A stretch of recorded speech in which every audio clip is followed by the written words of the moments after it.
Halo, kami dari kelompok 2 kelas A1 akan menjelaskan konsep dan asuhan keperawatan luka bakar. Dengan nama-nama anggota kelompok, Sharon Langi, Cynthia Irot, Feren Mokalu, Tesalonika Lumenta, Kirji Sumakul. Definisi.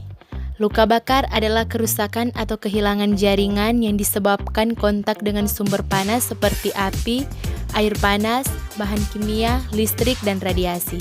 Luka bakar adalah injuri pada jaringan yang disebabkan oleh suhu panas, bahan kimia, elektrik, dan radiasi.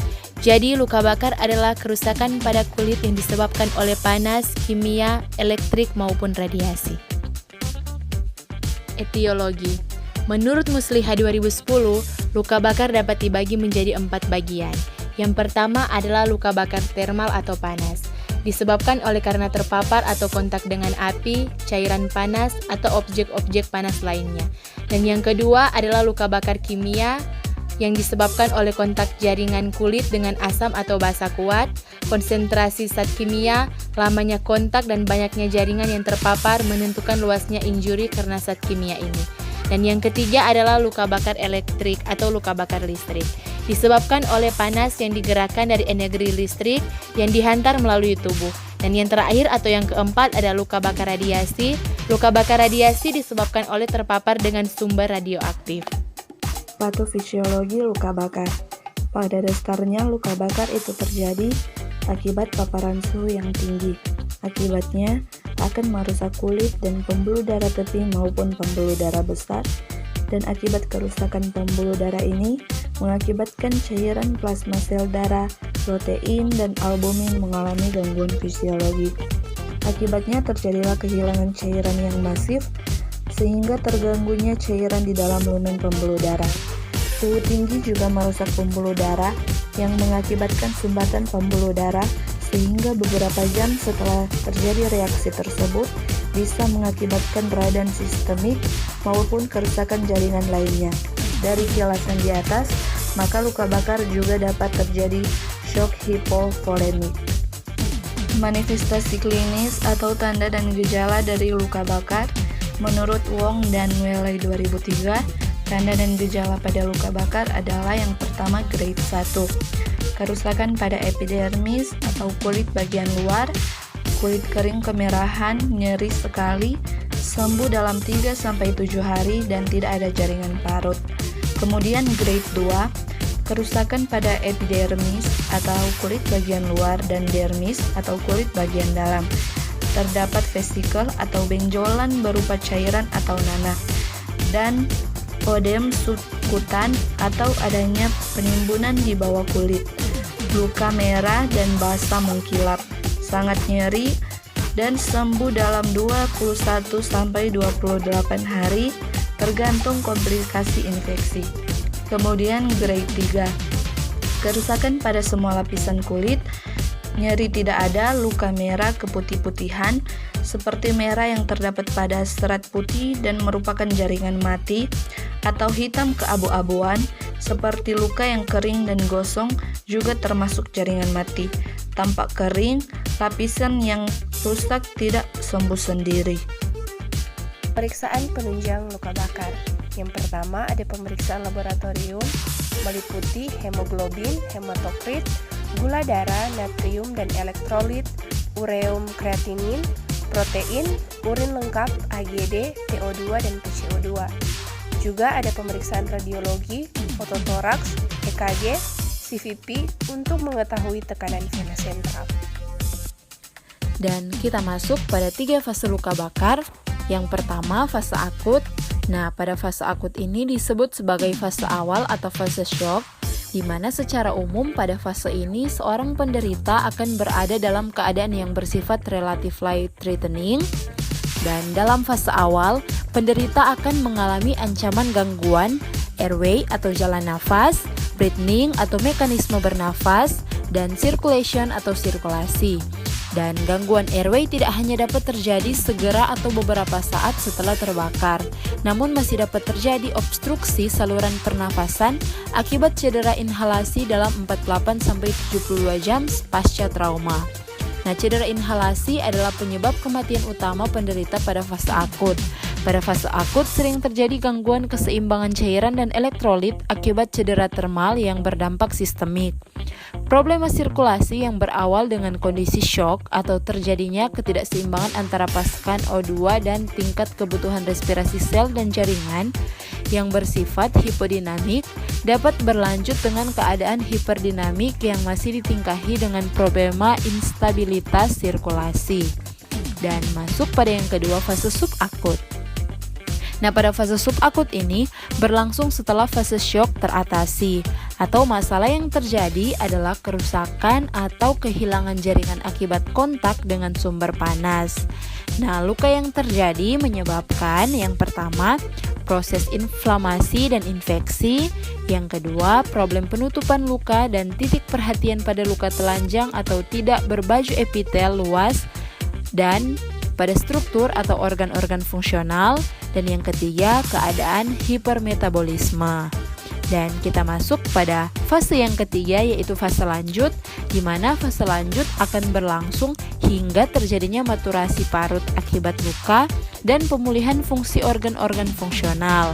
Nah, problem yang muncul pada fase ini adalah penyulit berupa parut yang hipertropik, kleoid, gangguan pigmentasi, deformitas, dan kontraktur.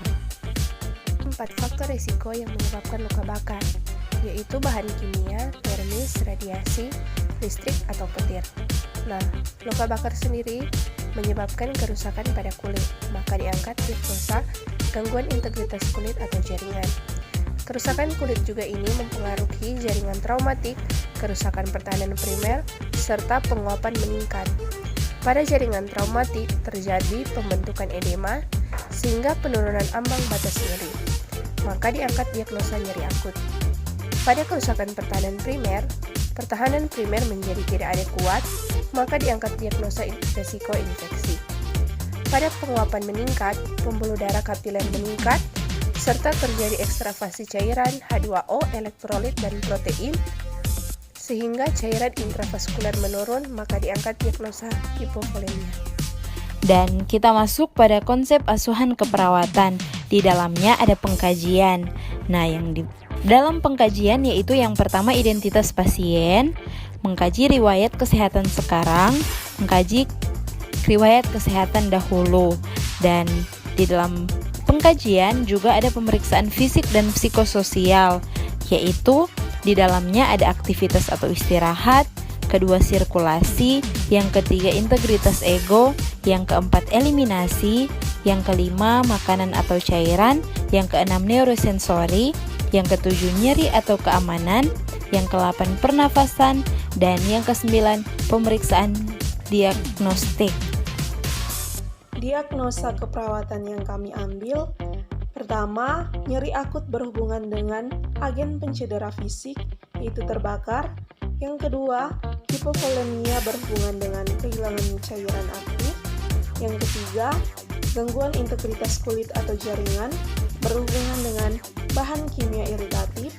Yang keempat, risiko infeksi ditandai dengan ketidakadekuatan pertahanan tubuh primer, yaitu kerusakan integritas kulit.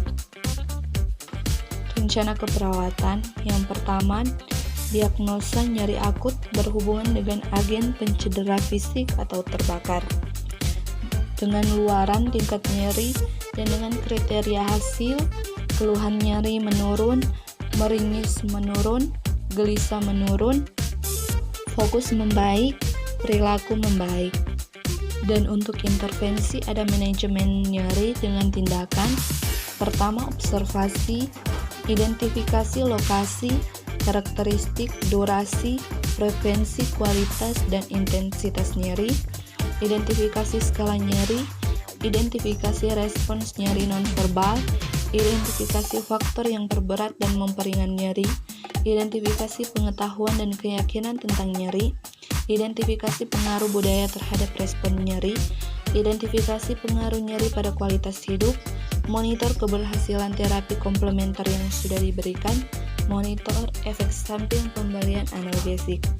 Yang kedua, terapeutik, berikan teknik non-farmakologis untuk mengurangi rasa nyeri, kontrol lingkungan yang memperberat rasa nyeri, fasilitasi istirahat dan tidur, pertimbangkan jenis dan sumber nyeri dalam pemilihan strategi menyerahkan nyeri. Kemudian edukasi, jelaskan penyebab, periode, dan pemicu nyeri, jelaskan strategi meredakan nyeri, anjurkan memonitor nyeri secara mandiri, anjurkan menggunakan analgetik secara tepat, ajarkan teknik non-farmakologis untuk mengurangi rasa nyeri, dan untuk tindakan kolaborasi, kolaborasikan pemberian analgetik.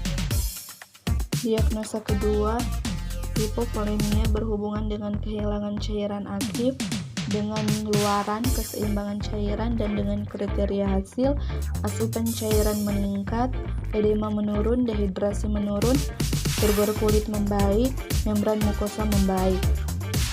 Dan dengan intervensi manajemen hipovolemia, dengan tindakan yang pertama observasi, periksa tanda dan gejala hipovolemia, monitor intake dan output cairan.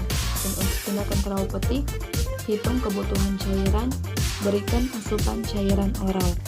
Dan untuk tindakan edukasi, anjurkan memperbanyak asupan cairan oral, anjurkan menghindari perubahan posisi mendadak. Yang ketiga, diagnosa gangguan integritas kulit atau jaringan berhubungan dengan bahan kimia iritatif, luaran, integritas kulit dan jaringan, dengan kriteria hasil, elastisitas meningkat, hidrasi meningkat, perfusi jaringan meningkat, kerusakan jaringan menurun, kerusakan lapisan kulit menurun, nyeri menurun, perdarahan menurun, kemerahan menurun, hematoma menurun, pigmentasi abnormal menurun, jaringan parut menurun, suhu kulit membaik, sensasi membaik, tekstur membaik, pertumbuhan rambut membaik. Dengan intervensi perawatan luka bakar, tindakan observasi, identifikasi penyebab luka bakar, identifikasi durasi terkena luka bakar dan riwayat penanganan luka sebelumnya, monitor kondisi luka, misalnya presentasi ukuran luka, derajat luka, perdarahan, warna dasar luka, infeksi, eksudat, bau luka, kondisi tepi luka. Terapeutik, gunakan teknik aseptik selama merawat luka, lepaskan balutan lama dengan menghindari nyeri dan perdarahan, rendam dengan air steril jika balutan lengket pada luka, bersihkan luka dengan cairan steril, lakukan terapi relaksasi untuk mengurangi nyeri, jadwalkan frekuensi perawatan luka berdasarkan ada atau tidaknya infeksi, jumlah eksudat, dan jenis balutan yang digunakan. Gunakan modern dressing sesuai dengan kondisi luka, berikan diet dengan kalori 30-35 kal per kilogram BB per hari dan protein 1,25 sampai 1,5 gram per kilogram BB per hari. Berikan suplemen vitamin dan mineral. Yang keempat, diagnosa risiko infeksi ditandai dengan ketidakadekuatan pertahanan tubuh, yaitu kerusakan integritas kulit, luaran tingkat infeksi. Dengan kriteria hasil, kebersihan tangan meningkat, kebersihan badan meningkat, demam menurun, kemerahan menurun, nyeri menurun, bengkak menurun, cairan berbau busuk menurun, kultur area luka membaik, nafsu makan membaik. Dengan intervensi pencegahan infeksi, observasi, monitor tanda dan gejala infeksi lokal dan sistemik, terapeutik, batasi jumlah pengunjung, berikan perawatan kulit pada area edema, cuci tangan dan sebelum dan sesudah kontak dengan pasien dan lingkungan pasien, pertahankan teknik aseptik pada pasien berisiko tinggi, edukasi, jelaskan tanda dan gejala infeksi, ajarkan cara mencuci tangan dengan benar, ajarkan cara memeriksa kondisi luka, ajarkan meningkatkan asupan nutrisi, anjurkan meningkatkan asupan cairan.